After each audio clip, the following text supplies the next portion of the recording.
उजनी जलाशय आणि भीमा नदीतील वाढते प्रदूषण हा लाखो नागरिकांच्या आरोग्य, पिण्याच्या पाण्याचा पुरवठा, शेती आणि पर्यावरणाशी संबंधित गंभीर प्रश्न बनल्याचा आरोप करत सुराज्य अभियानाने प्रशासनाच्या निष्क्रियतेवर तीव्र नाराजी व्यक्त केली. केंद्रीय प्रदूषण नियंत्रण मंडळ आणि विविध तज्ज्ञ संस्थांच्या अहवालांनंतरही अपेक्षित उपाययोजना होत नसल्याचा आरोप हिंदू जनजागृती समितीचे राजन बुणगे यांनी पत्रकार परिषदेत केला.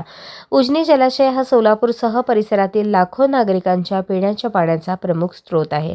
मात्र प्रक्रिया न केलेले घरगुती व औद्योगिक सांडपाणी नदीत मिसळत असल्याने जलप्रदूषण गंभीर स्वरूप धारण करत असून त्याचा परिणाम नागरिकांच्या आरोग्यासह शेती, पशुधन आणि जैवविविधतेवर होत आहे. केंद्रीय प्रदूषण नियंत्रण मंडळाच्या 2025च्या अहवालाचा दाखला देत महाराष्ट्रातील 54 नदीपट्टे प्रदूषित असल्याचे अभियानाने सांगितले. भीमा नदीचा विठ्ठलवाडी ते टाकळी हा पट्टा प्रायोरिटी 2 या गंभीर प्रदूषण श्रेणीत असल्याने हा प्रश्न संपूर्ण राज्यासाठी चिंतेचा विषय ठरला. सर्वोच्च न्यायालयाने 2017 मध्ये प्रक्रिया न केलेले सांडपाणी नदीत सोडण्यास बंदी घालत सर्व स्थानिक स्वराज्य संस्था आणि उद्योगांना आवश्यक शुद्धीकरण प्रकल्प उभारण्याचे निर्देश दिले. मात्र पुणे, पिंपरी चिंचवड आणि सोलापूर परिसरातून अद्यापही प्रक्रिया न केलेले सांडपाणी नदीत सोडले जात असल्याचा आरोप अभियानाने केला आहे. राज्य शासनाने उजनी जलाशयातील गाळ शेतकऱ्यांना सुपीक माती म्हणून मोफत देण्याचा निर्णय घेतला असला तरी त्यातील जड धातू आणि विषारी घटकांची वैज्ञानिक तपासणी न करता गाळाचे वितरण करणे धोकादायक ठरू शकते. सुराज्य अभियानाने सुमारे 2000 पानांच्या कागदपत्रांसह राष्ट्रीय मानवाधिकार आयोगाकडे याचिका दाखल केली आहे. आयोगाने राज्याच्या आरोग्य विभाग आणि महाराष्ट्र प्रदूषण नियंत्रण मंडळाला कृती अहवाल सादर करण्याचे निर्देश दिले होते. मात्र आयोगाकडून 3 वेळा स्मरणपत्रे पाठवूनही अद्याप अहवाल सादर झालेला नसल्याचा आरोप अभियानाने केला. यावेळी CPCBच्या शिफारशींची तातडीने अंमलबजावणी, जलगुणवत्तेचा मूळ डेटा सार्वजनिक करणे, सर्व सांडपाण्यावर प्रक्रिया करणे, STPवर ऑनलाईन मॉनिटरिंग प्रणाली बसवणे, स्वतंत्र संस्थेमार्फत गाळाचे विषारीपण तपासणे, बाधित गावातील नागरिकांच्या रक्तातील हेवी मेटल्सची तपासणी करणे आणि प्रदूषणासाठी जबाबदारांवर पोल्युटर पेजनुसार कारवाई करण्याची मागणी त्यांनी केली आहे.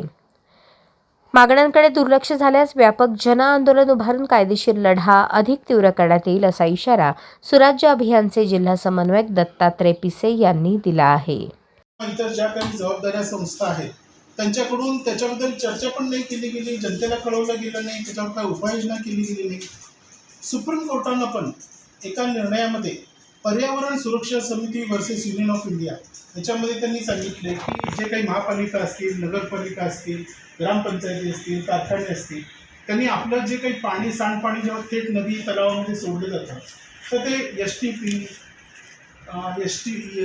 वगैरे जे काही ते त्यांनी जे मानकं दिलेली आहेत त्याच्यामध्ये ते स्वच्छ करूनच ते पाठवलं पाहिजे.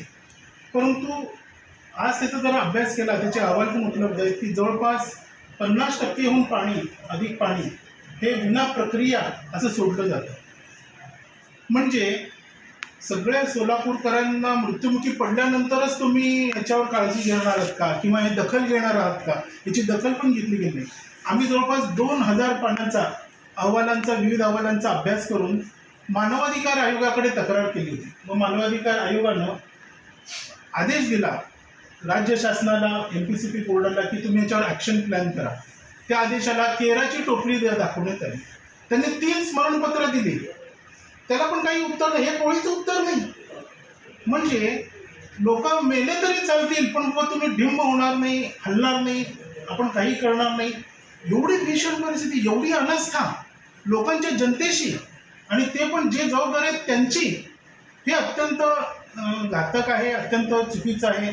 म्हणून आम्ही आर्त टाहो पडत आहोत की सोलापूरकरांच्या प्राणाचं रक्षण होणं गरजेचं आहे. त्याच्यासाठी हे पाणीचं प्रदूषण थांबवणं गरजेचं आहे. जिथून प्रदूषण येतं तिथं अडवलं पाहिजे आणि त्याचे रिपोर्ट वगैरे सगळं ते जनतेला खुले केले पाहिजेत. आज अनेक सातत्याने विविध वर्तमानपत्रामध्ये, चॅनलमध्ये बातम्या येतात, लोकप्रतिनिधी प्रश्न उचलतात, पण पुढं काय होतं? काहीच होत नाही. त्यामुळं आम्ही मागणी करीत आहोत की बाबा की CPCB बोर्डानं जे काही त्याच्यावर उपाययोजना सुचवलेल्या आहेत त्या तातडीनं, अत्यंत तातडीनं त्या अंमलात आणाव्या. आणि एक असं होतं की फक्त BOD नाव, त्यात अनेक दूषित पाण्याचे क्रायटेरिया आहेत. फक्त BODला प्राधान्य दिलं जातं, पण अतिशय घातक मेटल पण त्या पाण्यात आहेत असं अनेकांचा अहवाल आहे. मग त्याच्याबद्दल माहिती जनतेला कधी कळणार, कळणं आवश्यक आहे ना. सुप्रीम कोर्टाचे निर्णय आहेत, कायदे आहेत किंवा जनतेला हे अहवाल कळले पाहिजेत, पण ते जनतेपर्यंत ते अहवाल येतच नाही. त्यानंतर पुणे ते सोलापूर दरम्यानच्या सगळ्या जिथून ते सांडपाणी नदीत सोडलं जातं ते सगळं पूर्ण प्रक्रिया करूनच कायद्याने जसं सांगितलं आहे